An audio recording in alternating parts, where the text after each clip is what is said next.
Welcome. Today is Wednesday, May 15th, 2013, and you are watching the Weekly Report. My name is Creighton Jones, and joining me today are Benjamin Deniston of LaRouche's research team, The Basement, and Mr. Lyndon LaRouche himself. So we'll get started. So the Mars mission and mankind moving out into this territory is a question of mastering this whole region as a territory, and what's going to give mankind the ability to have influence and dominion over this whole domain. And it goes to even more fundamental question of mankind's inherent necessity to progress. Every generation needs to progress. And with each successive generation, mankind can increase his creative control over the universe if we pursue the types of programs that develop that capability. And the understanding of Mars, as we've been discussing, is not just some gimmick of having somebody step foot on Mars and that's supposed to be this big victory for mankind.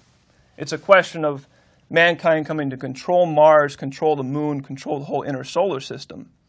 And it's not a question of your biological presence. It's a question of the power of the human mind over this territory. And I don't even know if it's worth, it's almost not even worth mentioning, but it is getting a lot of media attention. But you have this joke, this facade out there, this Mars 1 mission, which is definitely laughable. It's also somewhat frightening. This thing's actually being promoted as some people think this is a serious option. But you have this, and to top it all off, it's a green program. You have this group of Dutch environmentalists who are now promoting this one-way Mars mission. The main guy running it has his background making windmills. He's a venture capitalist, has a background making windmills, and then he sold his windmill company to launch his whole Mars 1 program, which is a total joke. And he's saying, we can send people on a one-way mission. We'll land them there, and they'll just live out their lives there. And then they say, how are we going to fund it? Well, we'll make it a reality TV show. We'll broadcast it live on television, raise revenue from the advertising on television, and that's how we'll pay for the whole program. And the audience is, in fact, going to be the ones who pick the astronauts who go. Right. Yeah, and to top it all off, it's a popular opinion selection for which personalities you want to go watch and probably watch die. It's somewhat sadistic, really, but it's a total joke. So I mean, but it's a good expression of the exact opposite view, because it's saying it's a purely just gimmick. It's saying what matters is if we can put one person down, they step foot on Mars, and that's what matters. It's a totally biological, sense-perceptual conception, and it's totally inverted from what mankind really is, because mankind's progress is not biological. Mankind coming to become a species of the solar system is going to be a fundamental transformation in mankind's relationship to the universe. It's going to be mankind fundamentally transforming his relationship to the universe. It's the equivalent of a species evolution. Now, just throwing some bodies on Mars is not going to make that effect. What's going to make that effect is qualitative advances of the creative discovery of creative powers of the human mind to understand the solar system as a whole, and to be able to increase the ability of mankind to act throughout this entire territory. And much of this can be done with artificial instrumentation, with satellite systems, with remote-controlled systems. You have the case of Curiosity. That's kind of just the very beginning of what mankind could be doing. And what's going to drive the whole process is not where your biological presence is. What's going to drive the whole process is what is the reach of the power of the human mind, and what is the change of the relationship of the human species to the universe as a whole, and how do you drive that change forward? And really, that's the revolution that needs to happen if mankind's really going to, with the asteroid case, if mankind's even going to survive in the solar system. But that's kind of just a more dramatic expression of a more fundamental point. If mankind's going to move to the next stage, to evolve to the next stage, it's going to require that creative shift, that mental shift. You know, much of the problem with the way these things are being discussed now is that it's all off the shelf. The idea is we're going to take off-the-shelf technology, off-the-shelf knowledge, and we're going to see, can we push this to the limit of Mars? And it really does reflect a lack of understanding of a couple of the principles that are involved in, for example, you brought up the idea of forecasting, right? Our inability to forecast these coming objects.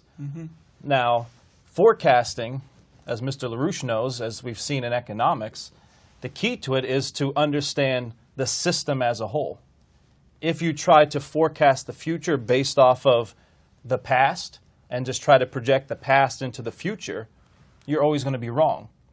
You have to be able to have, in a sense, an imagination, a mind which is in the future, which can understand the system from the future to be able to forecast how the present is going to evolve into that future state. And so whenever you have a system which is based off the shelf technology, which is basically a push approach, we're going to take the past and let's see if the past can push us forward, as opposed to an idea of saying, I understand the system as a future-oriented concept, and we're going to use the future as the thing which, in a sense, pulls us forward.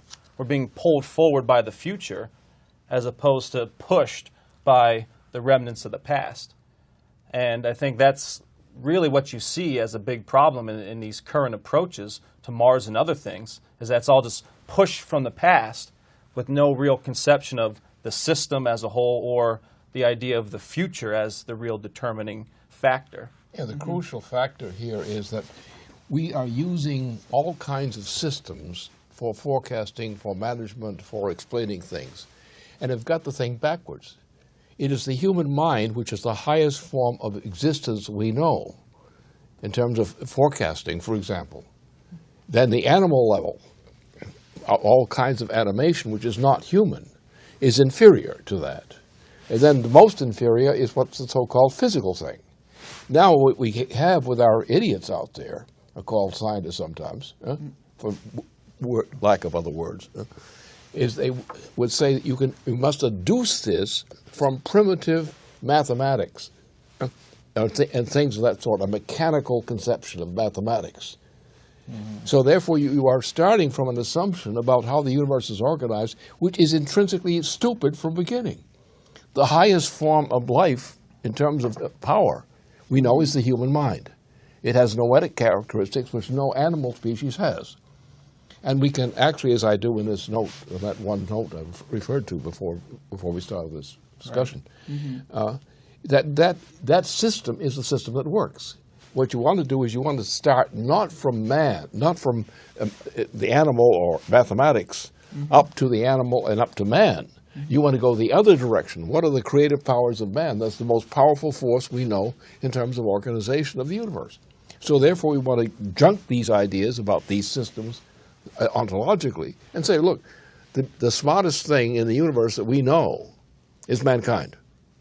And the most advanced mankind is the one we know the best, because it can satisfy our answers to our questions. And that's where the problem lies, because we are presuming and have, under the influence of ancient times, we've imposed on man an animal characteristic and say everything is proved on the basis of animal-type experience. That's the only knowledge that's allowed. You must deduce from that animal experience.